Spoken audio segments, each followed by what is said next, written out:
If you're considering eloping, Colorado should undoubtedly be on top of your list. With majestic peaks and beautiful crystal clear alpine lakes and rugged mountains and beautiful red rock formations and amazing forests, there are so many things to do here on your elopement day. In this video, we're gonna share 10 tips on how to elope in Colorado. Let's dive in. Hey, we're Mal and Rue. We run Castle House here together, where we plan, film, and photograph elopements and deliver it all back to you within 1 week. But enough about us. Tip number 1 is choose your location wisely. We always recommend choosing your location based off of the activity that you like to do. So if you want to go hiking, or you want to be next to a lake and have a picnic, or you want to go skiing or rock climbing, all things you can do on your elopement day, you can do whatever you want. So picking a location that is perfect for the activity that you want to do is actually a really good place to start. We're going to share some of our favorite elopement locations that can be pretty typical of what people like to do here in Colorado, but really have a think through with your partner. Hey, what is the activity that we want? What is the experience that we want? And what location fits to that? But a few of the most popular Colorado elopement locations are probably Rocky Mountain National Park. There's a lot of beautiful areas in Rocky Mountain National Park. There's Bear Lake, there's 3M Curve, there's Sprague Lake. Mal calls it Sprague Lake. Sprague Lake. Who's to say? There's probably a right way. Maybe one of us is right. It's probably neither of us. Yeah, I don't know. But there's a lot of good spots in Rocky Mountain National Park to elope.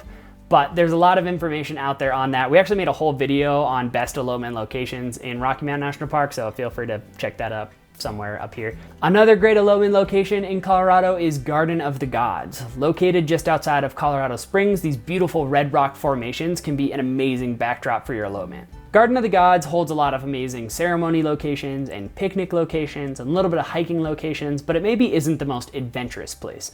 If you want something that is a little bit more adventurous and a little bit more remote and intimate, we recommend places like Mayflower Gulch or Loveland Pass.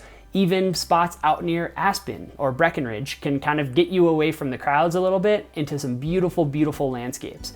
If you're curious about what location is right for you, feel free to drop a comment. We're happy to help, or reach out to us. We plan, film, and photograph elopements here all the time. It can help you plan yours. But enough about locations. The next tip, tip number 2, is check the weather. Colorado is a pretty unpredictable place, I would say, when it comes to weather, but the forecast, I would say, is pretty spot on within a few days out. So understand that baseline, you can kind of expect it's gonna be sunny. We have 300 days of sunshine here in Boulder, Colorado, where we live. A lot of Colorado is actually known for its sunshine, which is pretty awesome because you'd think, oh, Colorado, snow. But we get a lot of snow, but we also get a lot of sun. How does that work? Who's to say? But checking the weather, making sure you're prepared, and dressing properly for the weather is gonna be awesome. So check the weather, tip number 2. Which brings us to tip number 3, get the necessary permits.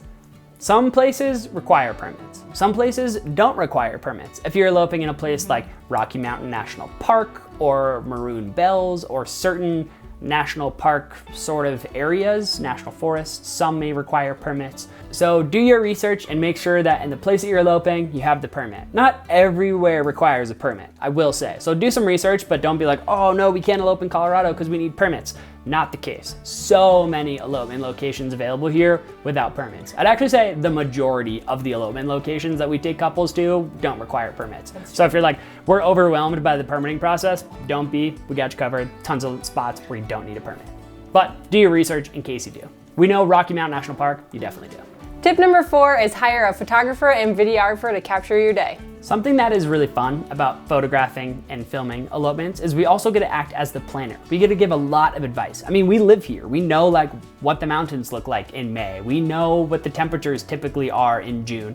There's a lot of little things when coming to the elopement that we can provide, or that a photo and video person can help you plan your day so it's the best possible experience. But even more than the planning side, photos and videos allow you to relive the experience. We always say that photos give you a chance to relive what it looked like, and videos give you a chance to relive what it felt like. Having the two of those together can really capture the full breadth of the experience that you're having. Elopements ultimately are about the experience. So make sure you hire someone that you jive with, that you have like a good vibe with, because these are people that might be the only guests on your elopement day. So when it comes to hiring a photo and video team or a photo or video person, Make sure you check out their portfolio and you like their work. Make sure you understand a little bit about them, what they're like, what kind of personality they have. Check out some reviews. Reviews are a great way to get a sense of like what their business is like.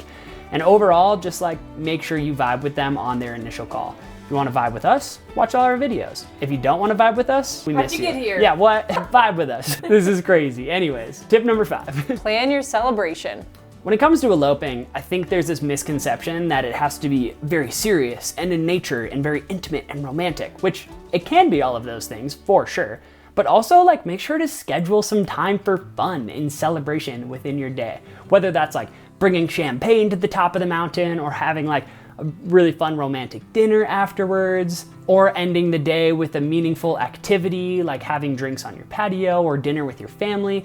Making sure you're allowing time and space to have a celebration. We often see that a lot of the couples we work with too end up having a celebration back home after they come out and elope in Colorado. So if that's you, know that is totally normal and absolutely a choice that you can make. That if you're wanting your family and friends to still feel a part of your love and your romance, have a big party back home and still go elope. Just make sure, don't skip out on the celebration. Weddings should be fun, and your elopement day is no different. Okay, tip number 6, consider the time of year. Each season in Colorado has a little bit of like a special sauce to it. Winter, magical snow-capped mountains, beautiful forests covered in snow. That opens up a lot of skiing opportunities. You can go skiing in your wedding dress and your suit. You can go snowmobiling. You can still go hiking in the snow. Some of the roads like Loveland Pass are still accessible in the wintertime.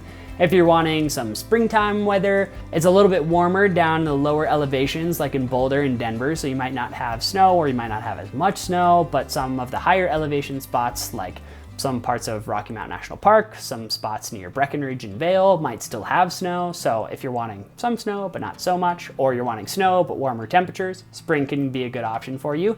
Summertime, we have beautiful wildflowers. The summer weather is really nice. You get warmer temperatures. You can kind of be out and picnic and be by the creek and do lots of fun outside activities all day because the sunrise is pretty early and the sunset is pretty late. Overall, summertime, warmer, a little bit more flowers, a little bit more longer days. Fall, I would say fall is probably the most popular time of year for people to elope in Colorado because the aspen trees and a lot of the forests become like alive with this yellow and red and orange tint. The crisp air and the falling leaves is like a really romantic time of year. So fall, if you're kind of leaning towards like, hey, what time of year should we come elope in Colorado? Fall is probably what I would recommend, but there really are no bad seasons here. They're all just a little different, and now you know what the differences are. Okay, tip 7 of 10 is thinking about transportation. When you come to Colorado, most people fly into Denver International Airport, which is a United Airlines hub. So if you're flying in, look at United flights, often a little bit cheaper. Once you get to Denver International Airport, most couples choose to rent a car. Depending on where you go, 4-wheel drive might be nice, but it's not a requirement depending on where you go. Transportation is pretty accessible. A lot of the roads here are pretty good at getting you to trailheads without having to go over like massive boulders, but not everywhere. So make sure you do that research beforehand to make sure you're picking out the appropriate rental car.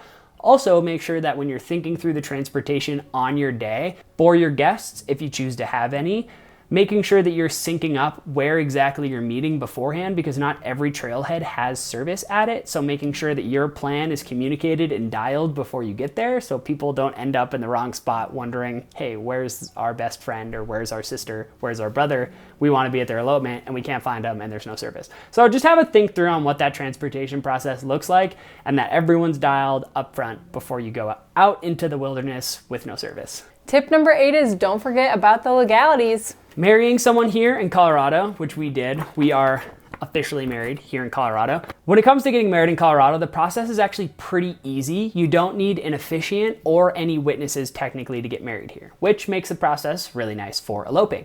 But to get your marriage license, you have to go through the county clerk's office. It's actually a really easy process. We're gonna put some links in the description below on certain counties and their marriage license processes, so you can do more research if you want to elope in Boulder or you want to elope in Breckenridge. We recommend picking up your marriage license before going out into the mountains. So if you're going someplace like Breckenridge or Vail and Aspen and you're swinging through Denver, we recommend picking up your marriage license in Denver because the office is a little bit bigger and can process more marriage licenses.